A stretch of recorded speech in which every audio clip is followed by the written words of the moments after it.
여러분 반갑습니다. 오늘 우리 하나님 말씀 함께 보도록 하겠습니다. 레위기 1장 1절부터 9절 말씀, 2장 1절부터 3절 말씀, 3장 1절부터 5절 말씀인데요. 우리 한 절씩 교독하고 마지막은 합독하도록 하겠습니다. 주님께서 모세를 회막으로 부르시고 그에게 말씀하셨다. 이스라엘 자손에게 말하여라. 너는 그들에게 다음과 같이 일러라. 너희 가운데서 짐승을 잡아서 나 주에게 제물을 바치는 사람은 누구든지 소나 양을 제물로 바쳐라. 바치는 제물이 소를 번제물로 바치는 것이면 흠없는 수컷을 골라서 회막 어귀에서 바치되 나 주가 그것을 기꺼이 받게 하여라. 제물을 가져온 사람은 번제물의 머리 위에 자기의 손을 얹어야 한다. 그래야만 그것을 속지 않은 제물로 받으실 것이다. 그런 다음에 제물을 가져온 사람은 거기 주 앞에서 그 수송아지를 잡아야 하고 아론의 혈통을 이어받은 제사장들은 그 피를 받아다가 회막 어귀에 있는 제단 둘레에 그 피를 뿌려야 한다. 제물을 가져온 사람이 그 번제물의 가죽을 벗기고 고기를 저며 놓으면 아론의 혈통을 이어받은 제사장들이 제단 위에 불을 피우고 그 불 위에 장작을 지피고 아론의 혈통을 이어받은 제사장들이 고기 저민 것과 그 머리와 기름기를 제단에서 불타는 장작 위에 벌려 놓아야 한다. 제물을 가져온 사람이 내장과 다리를 물에 씻어주면 제사장은 그것을 모두 제단 위에다 놓고 불살라야 한다.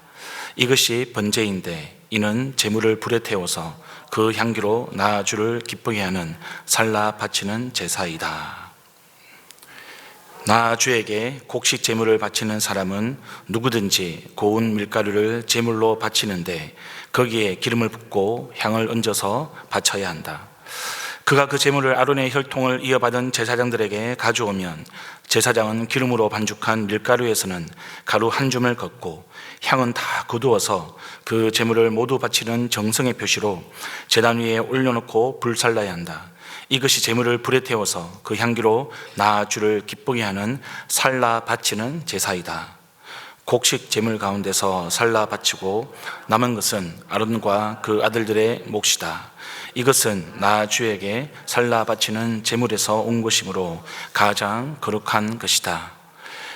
화목제사 제물을 바치는 사람이 소를 잡아서 바칠 때에는 누구든지 수컷이나 암컷이거나 흠이 없는 것을 골라서 주 앞에 바쳐야 한다. 제물을 가져온 사람은 자기가 바칠 제물의 머리 위에 손을 얹은 다음에 회막 어귀에서 그 제물을 잡아야 한다.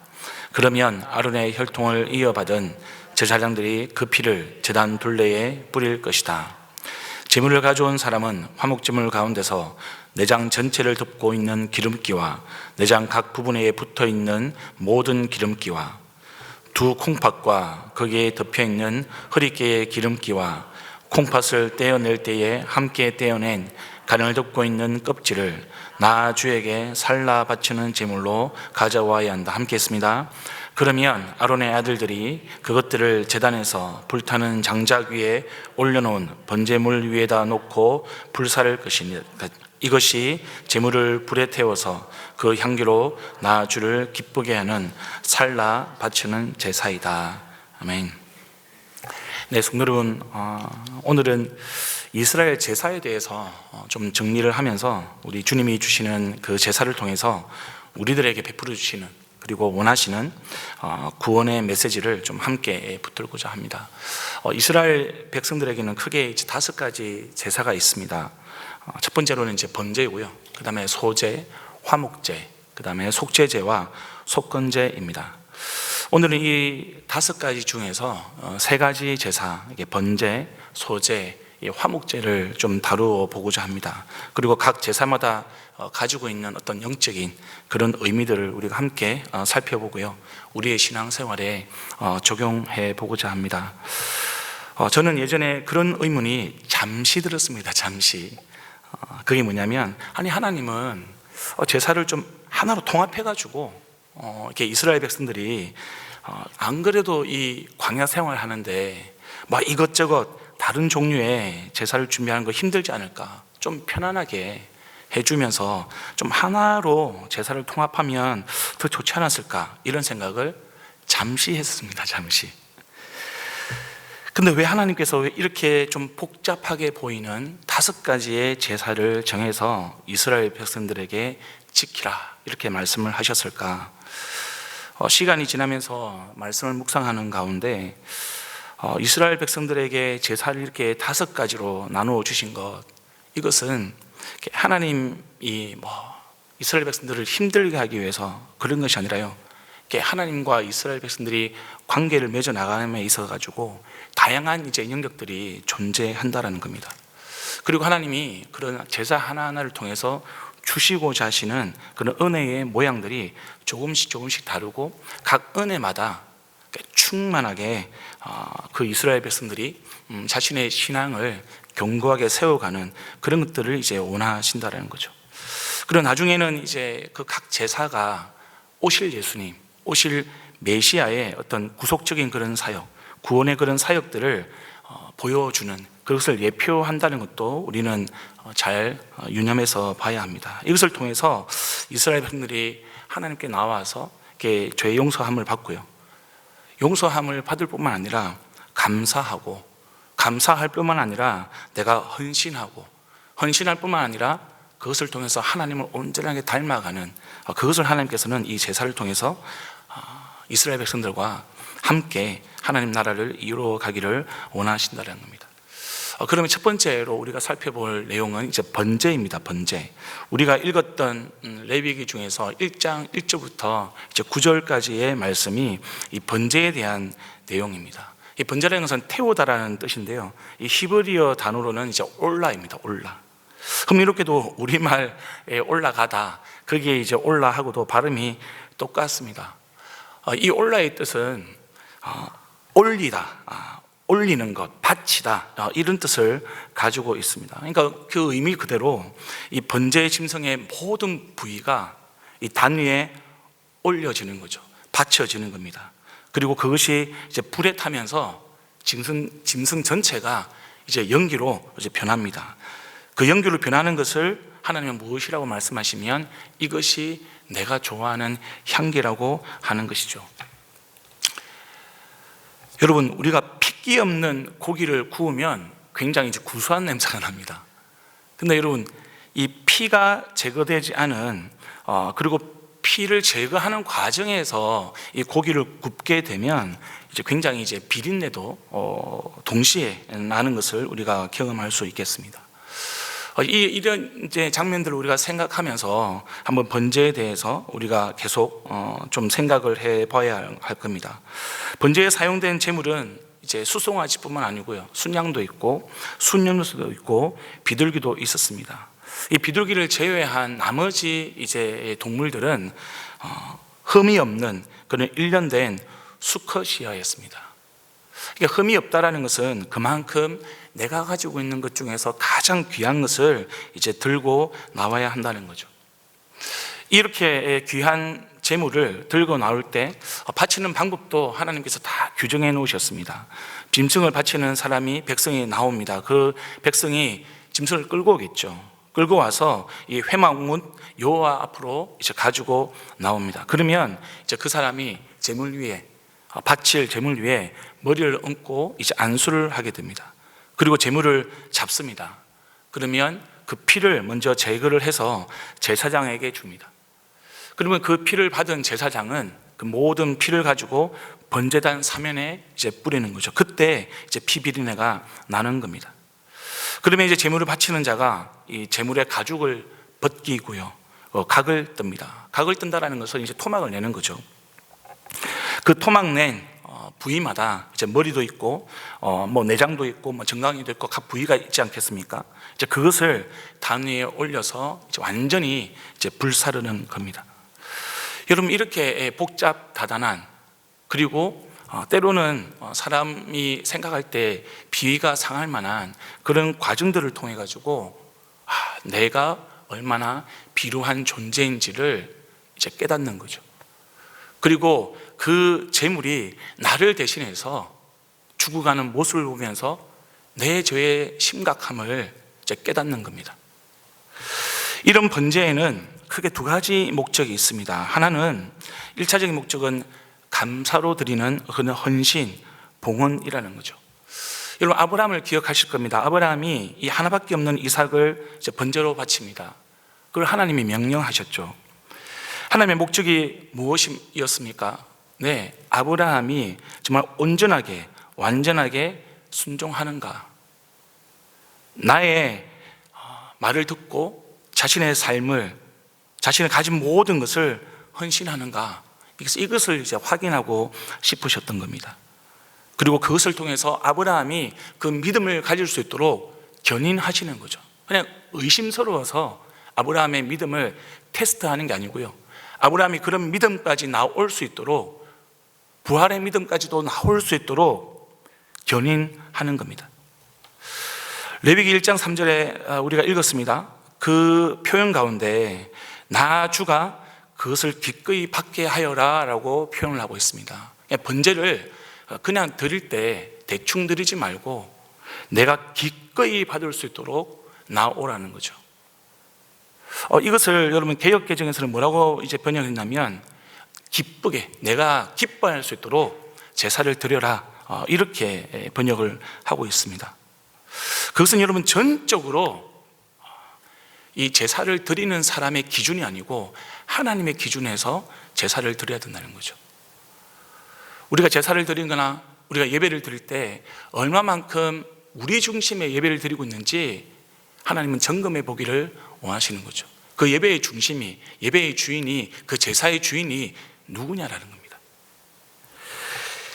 네가 기뻐하는 제사가 아니고 내가 기뻐하는 제사, 그것을 하나님이 원하신다라는 거죠.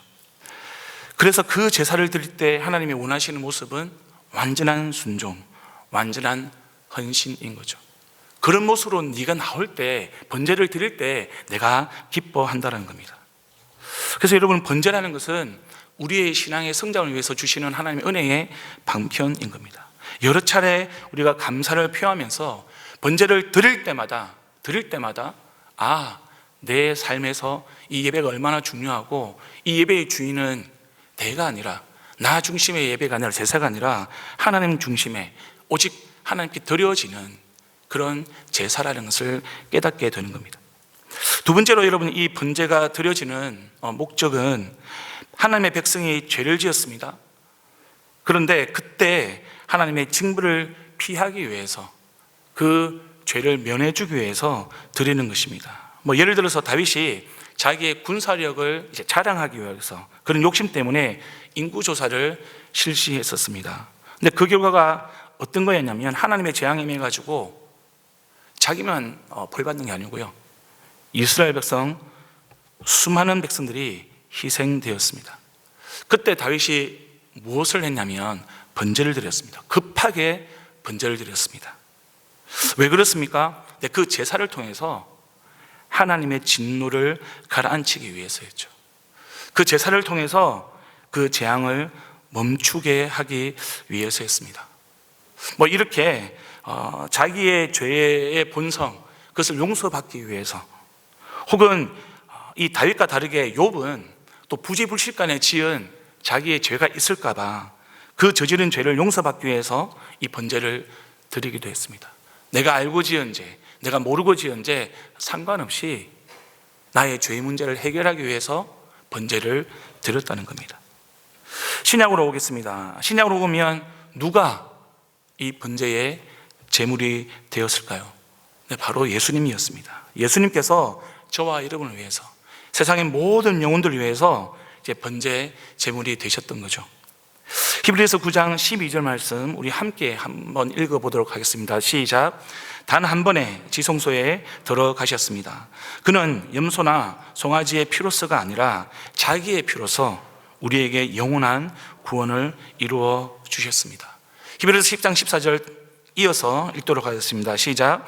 그는 거룩하게 되는 사람들을 단 한 번의 희생자소로 영원히 완전하게 하셨습니다. 히브리서 10장 18절 말씀도 함께 했습니다. 시작. 죄와 불법이 용서되었으니 죄를 사하는 제사가 더 이상 필요 없습니다. 그러니까 구약 시절에 나의 죄를 위해서 바쳤던 그 번제, 내가 용서받기 위해서 바쳤던 그 번제를 예수님이 대신 제물 되어 주셨고요. 그 효력은 영원하다는 것을 지금 신약은 우리에게 성경은 가르쳐 주고 있는 겁니다. 여러분, 우리가 번제물이 든다는 것은 대속한다는 거죠. 대속이 무엇입니까? 바로 구원입니다. 바로 구원입니다. 저와 여러분은 더 이상 우리의 죄를 용서받기 위해서 다른 동물들을 혹은 다른 어떤 대상물을 하나님께 바칠 필요가 없습니다. 이미 예수님께서 우리의 모든 죄를 다 해결해 주셨습니다. 근데 여러분, 예수님께서 거기서 끝났다라고 이야기 안 하세요. 너의 죄가 다 용서받아서 라고 하고 나서 그러면 너는 모든 인생의 목적을 이루었으니까 더 이상 너는 이룰 것이 없어, 그렇게 말씀하시는 것이 아니라 예수님은 네가 구원받았지, 내가 너를 위해서 대신 죽었는데 그 구원은 영원한 거야. 근데 이제부터 시작이야. 나와 함께 나의 나라를 완성해 가지 않겠니라는 하나님의 그 사명이 우리에게 주어지는 겁니다. 그래서 여러분, 그분을 통해서 우리가 구원을 받은 모든 성도들은 동일한 마음으로 하나님께 헌신하고 그 뜻대로 순종하면서 오늘도 내일도 앞으로도 우리는 산제물이 되어서 하나님께 온전하게 드려지는 제사를 드리는 겁니다. 예수님께서 이미 모든 우리의 죄를 지시고 제물이 되어서 더 이상 희생제물을 드릴 필요가 없지만 하나님께서 그런 우리에게 산제물이 되어서 예배를 드리고 산제물이 되어서 나의 기쁨이 되어달라고 이야기하는 것은 나와 함께 나의 나라를 완성해 가자라는 겁니다. 그것은 여러분, 우리가 제물로서 드려지는 그런 제사가 아니고요, 하나님의 동역자로서 우리가 드리는 제사라고 할 수 있는 겁니다. 이제 저와 여러분의 삶은요, 제물로서의 그런 희생 제사가 아니라 이미 우리를 위해서 죽으신, 그리고 부활하셔서 우리에게 영원한 구원을 주신 그 하나님, 그 예수 그리스도의 동역자로서 하나님 나라를 완성해가는 제사를 드리는 겁니다. 그 삶을 저와 여러분이 믿음으로 걸어갈 수 있기를 간절히 소망합니다. 여러분, 두 번째로 드리는 제사는 소제입니다. 소제. 우리가 읽었던 레위기 2장 1절부터 이제 3절 말씀입니다. 소제는 뭐냐면 여러분, 곡식을 태우는 겁니다. 곡식을 바치는 거예요. 5가지 제사 중에서 유일하게 피를 흘리지 않는 제사였습니다. 이걸 히브리어로 뭐라고 이야기하냐면 민하라고 하거든요. 민하. 이 민하의 뜻은 선물 혹은 곡물이라는 뜻을 가지고 있습니다. 그러니까 곡식으로도 제물을 드리는, 원래는 이제 동물, 순양이라든지 수송아지를 드려야 되는데 그렇지 않고 곡식으로도 제물을 드릴 수 있는, 제사를 드릴 수 있는 그런 선물 같은 예배라고 할 수 있겠습니다. 최초의 소제는 이제 가인, 아벨의 제사에서 나타났습니다. 왜냐하면 이 가인이 이제 농사꾼이었기 때문에 곡식으로 제사를 드렸고요, 그것이 이제 소제의 출발이라고 할 수 있겠습니다. 기본적으로 이 소제의 제물은 곱게 빻은 밀가루였습니다. 여기에다가 이제 기름을 가미하고요, 유향을 가미하는 거죠. 그 기름은 이제 주로 올리브 기름이었고요, 밀가루가 잘 타도록 하는 역할을 했다고 합니다. 그리고 그 밀가루 위에는 향기로운 냄새를 내기 위해서 이제 고가의 유향을 놓았습니다.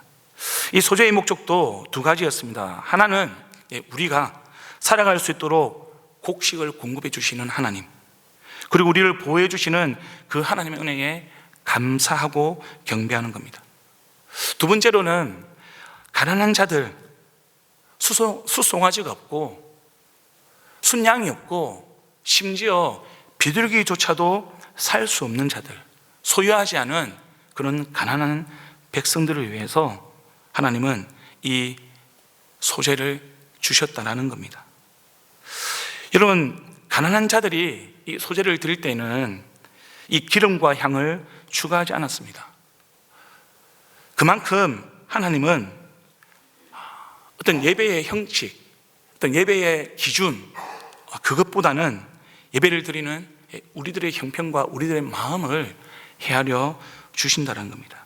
가난한 사람들은 기름을 살 돈조차도 비싼 유향을 살 여유조차도 없었습니다. 근데 하나님은 그런 가난한 자들을 위해서 이 곡식에 속죄의 효력, 그런 제사의 기능들을 부여하시고요, 그들도 속죄를 통해서 죄를 용서받을 수 있도록 도와주셨다는 겁니다. 그만큼 하나님은 누구에게나 죄의 문제를 해결해 주고 싶어 하시는 그런 애끓는 마음이 있다는 겁니다. 소재에 있어서 여러분 가장 중요한 것 중에 하나가 이 제단 위에 바쳐지는 소재물은 어떤 경우에도 이 누룩이나 꿀을 첨가해서는 안 된다라고 기록을 하고 있습니다. 그 이유는 이게 변질되고 부패되기 때문에 그렇습니다. 누룩을 첨가하거나 꿀을 첨가했을 때는 이 제물이, 이 소재가 변질되는 것이죠. 부패되는 겁니다. 그래서 같은 맥락에서 이 소재물에는 반드시 소금을 넣도록 되어 있었습니다. 왜냐하면 소금은 잘 썩지 않기 때문에 이 누룩의 그런 부패성, 그 다음에 어떤 변화, 변질, 이런 것과는 전혀 반대의 반부패와 불변성을 나타낸다고 할 수 있겠습니다. 그래서 예수님도 이런 배경을 가지고 너희 속에 소금을 두고 화목하라고 이제 가르쳐 주셨던 겁니다. 이 영원한 계약을 상징하는 이 소금, 불변성을 이야기하는 이 소금, 그 소금을 우리가 뿌리고 첨가하는 것을 통해서 제사를 드리는 가난한 자들, 이 소재를 드리는 사람들은 하나님은 나와의 영원한 관계를 가지고 계시는구나, 나와 하나님과의 관계는 내가 가난하기 때문에 내가 저주받은 인생이 아니라 그런 티끌과 같은 존재이지만 하나님은 나의 제사를 받기를 원하시고 나와 관계하기를 원하시고 나와 교제하기를 원하신다라는 그 하나님의 사랑, 그 하나님의 은혜를 깨닫게 되는 겁니다. 성도 여러분, 우리의 삶은 이 세상이 끝이 아닙니다. 죽음이라는 문을 지나서 우리는 영원한 삶을 살아가는 존재입니다. 변한 것 같지만 변하지 않습니다. 우리의 정체성, 우리가 하나님의 자녀라는 것은 어떤 상황에서도 변하지 않습니다. 그것을 여러분 오늘 소재를 통해서 이스라엘 백성들은 배우고 또 익히는 겁니다. 우리도 마찬가지죠. 여러분, 우리가 예배를 나올 때, 예배를 드릴 때 어떤 마음으로 나오십니까? 한번 예배를 드리고 나면 그냥 일주일 살아가는 힘을 얻었기 때문에 만족하십니까? 내가 좋아하는 찬양과 내가 듣고 싶어하는 말씀을 듣고 난 이후에 내가 감동받았기 때문에 내가 은혜 받은 것처럼 생각하고 살아가시는 것은 아닙니까? 그런 것이 아니라 하나님은 예배를 통해서 우리의 구원의 영원성을 우리가 확신을 가지고 하나님의 백성으로, 하나님의 동역자로 이 땅을 살아가기를 원하시는 겁니다. 그 하나님의 동역자의 삶을, 그 길을 저와 여러분이 기쁨으로 갈 수 있기를 간절히 소망합니다. 요 위에 에어컨 좀 틀어주시면 감사하겠습니다. 예, 이 조명 때문에. 여러분, 세 번째 제사는 이제 화목 제사입니다. 화목 제사. 레위기 이제 3장 1절부터 5절 말씀 우리가 읽었는데요, 그것이 바로 이제 화목제에 관련된 내용입니다. 히브리어로는 이제 셜라밈이라는 쉘라밈, 쉘라밈. 발음에서도 알 수 있듯이 이것은 샬롬에서 나왔습니다. 샬롬은 우리가 잘 알듯이 평화, 친교, 이런 이제 상태를 이야기하죠. 그래서 이 화목 제사라는 것은 평화의 제사, 친교의 제사라고도 표현할 수 있겠습니다. 여러분, 우리가 화목 제사와 관련해서도 좀 유의해야 될 점이 있습니다. 이 화목 제사라는 것은 앞으로 우리가 하나님과 잘 지내기 위해서, 앞으로 우리가 하나님과 친하게 지내기 위해서, 교제하기 위해서 바치는 제사가 아니라는 겁니다. 그것이 아니라 하나님이 이미 화목한 관계 속에서 우리와의 교제를 지속하고요, 우리가 기뻐하고 감사하는 제사를 드릴 수 있도록, 그런 삶을 살아갈 수 있도록 표현하기 위해서 바치는 제사가 바로 이 화목 제사라는 겁니다. 에베소서 2장 13절 말씀인데 우리 함께 한번 읽어봤으면 좋겠습니다. 시작. 여러분이 전에는 하나님에게서 멀리 떨어져 있었는데 이제는 그리스도 예수 안에서 그분의 피로 하나님께 가까워졌습니다. 우리는 이미 여러분 하나님과 가까워졌습니다. 근데 자꾸 우리는 우리의 상황에 따라서 하나님과의 관계가 희미해지고 약해지는 것이죠. 문제는 우리입니다. 우리. 하나님이 아니고요. 하나님은 이미 저와 여러분을 당신의 안으로 품으셨습니다. 품는 그 상태에서 문제는 우리인 거죠. 화목제사는 그런 관계를 유지하기 위해서 우리에게 베풀어 주시는 은혜의 방편이죠. 화목제사를 통해서 우리가 하나님께 앞으로 미래형으로 하나님과의 관계를 더 돈독하게 만드는 그것보다는요, 이미 받은 은혜, 이미 받은 우리의 구원, 이미 우리가 받은 하나님의 자녀로서의 그 신분, 그것이 변하지 않는다는 것, 그것이 영원하다는 것, 그 교제 안에서, 그 믿음 안에서 우리가 살아가길 바라는 하나님의 마음이 이 화목제사에 들어가 있다는 겁니다. 또한 여러분, 우리가 이 화목제사를 드릴 때 하나 더 생각해야 될 포인트가 있습니다. 그것은 우리가 하나님과 우리와의 관계뿐만 아니고요, 이 화목제사를 통해서 하나님은 이웃과 우리와의 관계 가운데 하나님처럼 친교회, 하나님처럼 친밀함이 드러나기를 원하신다는 겁니다. 같은 공동체 안에서 화목제사를 드릴 때 공동체 안에서 불편한 관계에 놓인 사람들도 이 특별한 축제에 동참하는 겁니다. 이런 화목제사를 통해서 그런 불편한 관계가 해결되길 바라는 마음, 그래서 한 공동체로 한 제사를 드리면서 하나님의 마음을 기뻐하게 만들고 주의 몸된 교회의 공동체로 하나님을 세워가기를 원하시는 겁니다. 그래서 여러분, 이런 화목제사는요, 사람과 사람 사이의 관계를 회복하게 만드는 그런 사랑의 힘이 있다는 거죠. 어떻게 보면 우리 목장 모임의 그 예배가 이 화목제사에 연결되어 있다고 봐도 무방하겠습니다. 우리의 신앙은 여러분, 하나님과의 어떤 수직적인 관계에서만 끝나는 것이 아니라 멈추는 것이 아닙니다. 사람과의 수평적인 관계도 포함을 하고 있습니다. 우리 예배도 마찬가지죠. 그래서 여러분, 우리가 함께 모이는 거죠. 홀로 우리가 수직적인 관계에 예배를 드리기 위해서 여기 나오는 것이 아니라 우리가 목장 식구들이 함께 모여서 목장 연합 예배를 드리지 않습니까? 그 연합 예배를 드리는 것은 이 화목제사를 통해서, 우리의 예배를 통해서 우리의 이웃과 우리 성도 간의 사랑의 관계를 회복해가는 것, 불편함이 있고 걸림이 있고 장벽이 있는 것을 뛰어넘을 수 있도록 하나님이 도와주시는 예배, 그것이 여러분 하나님께서 우리에게 베풀어 주시는 화목제사로서의 기능이라고 할 수 있겠습니다. 그래서 여러분, 우리가 예배 가운데 성도 간의 축하, 감사, 위로, 그리고 서로를 위해서 기도하고 축복하는 것 너무나 중요합니다. 예배 드리면서 여러분, 우리가 나 혼자 앉아가지고 하나님과의 관계, 나만 은혜 받으면 되겠지, 그런 것이 아니라 이 예배를 통해서 우리 모두가 다 하나님께서 우리를 위해서 죽으시고 예수님이 우리를 위해서 자기의 모든 것을 내어주신 것처럼 우리도 서로에게 그 화목제사로서의 기능들을 해나가야 되는 거죠. 그게 여러분, 우리에게 주어진 성도로서의 책임이라는 겁니다. 뿐만 아닙니다. 여러분, 제사를 통해서 우리가 기억해야 하는 것은 하나님을 알지 못하는, 지금도 하나님을 알지 못하는 영혼들에 대한 화해가 필요하다는 거죠.